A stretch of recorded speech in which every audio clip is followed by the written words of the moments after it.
या ना, ये दिमाग में जब बैठ जाएगा कि परमेश्वर ने मुझे बड़े काम के लिए चुना है, अब करना क्या है, अब मुझे परमेश्वर के पीछे पीछे चलना है। एकदम से नहीं होगा। यूसुफ 2-4 साल में प्रधानमंत्री नहीं बन गया। दाऊद 2-4 साल में इजराइल का राजा नहीं बन गया।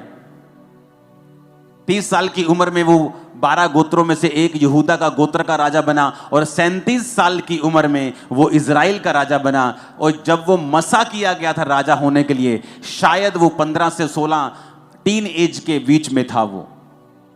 तो कितने साल लगे उसे उस दर्शन को पूरा होते हुए देखने के लिए, पर उतने साल क्या किया उसने, उतने साल वो मसे में बढ़ा, अभिषेक में बढ़ा, परमेश्वर के संग संग चलता रहा। दुखी भी रहा होगा, परीक्षाओं में भी रहा होगा, लेकिन उसने परमेश्वर के वचन के साथ कॉम्प्रोमाइज नहीं किया। आज 2 बार वीजा रिजेक्ट हो जाए तो आदमी व्यभिचार करने चला जाता है। 3 बार किसी ने वीजा रिजेक्ट कर दिया तो दारू पीने चला जाता है। उसका परमेश्वर के साथ कोई भी संबंध नहीं है। उसे लगता है कि यही चीजें मेरे लिए आशीष हैं। वो परमेश्वर की उपस्थिति को समझता नहीं है। एक बात आपको दिमाग में रखनी होगी कि अगर परमेश्वर ने आपको चुना है तो उसने आपकी लाइफ में बड़े काम करने के लिए आपको चुना है, और वो कुछ बड़ा आपकी जिंदगी में करना चाहता है, इसमें कोई शक नहीं। आप परमेश्वर जा रहे थे और रास्ते में जब पेड़ दिखा अंजीर का, तो परमेश्वर ने कहा रुको, मुझे भूख लगी। और जब पेड़ के पास गए तो फल नहीं था, और वचन कहता है फल का समय नहीं था।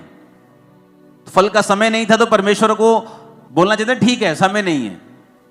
अब मैं सर्दियों में आम के पेड़ के पास जाऊंगा तो आम का पेड़ तो फल रहित होगा, तो मैं क्या कर सकता हूं। लेकिन बाइबल कहती परमेश्वर ने उस पेड़ को कहा सूख जा, अब से तेरा फल कोई ना खाए। क्यों? क्योंकि अंजीर के पेड़ की खासियत है, जब वो पत्ते देता है तो फल भी देता है। तो वो धोखा दे रहा था। पत्ते तो दिखा रहा था दूर से कि दूर से पत्ते देके यीशु मसीह पास तो आए, लेकिन फल नहीं था। तो हमें ऐसे विश्वासी नहीं बनना है जिनका हालेलुया आमीन तो ऊंचा हो, लेकिन अपने कर्मों से वो हालेलुया और आमीन का इनकार कर रहे हो। कि मुंह से तो हालेलुया ऊंचा है कि यहोवा की स्तुति हो, लेकिन अपने कर्मों से वो शैतान की स्तुति कर रहे होते हैं। अगर यहोवा की स्तुति हो तो व्यभिचार तुम्हारी जिंदगी में फिर क्या कर रहा है? चोरियां तुम्हारी लाइफ में फिर क्या कर रही हैं? निंदा चुगली तुम्हारी लाइफ में फिर क्या कर रही है? अगर यहोवा की स्तुति हो, अगर हालेलुया बोलना है तो अपनी जिंदगी को हालेलुया के जैसा करना भी है।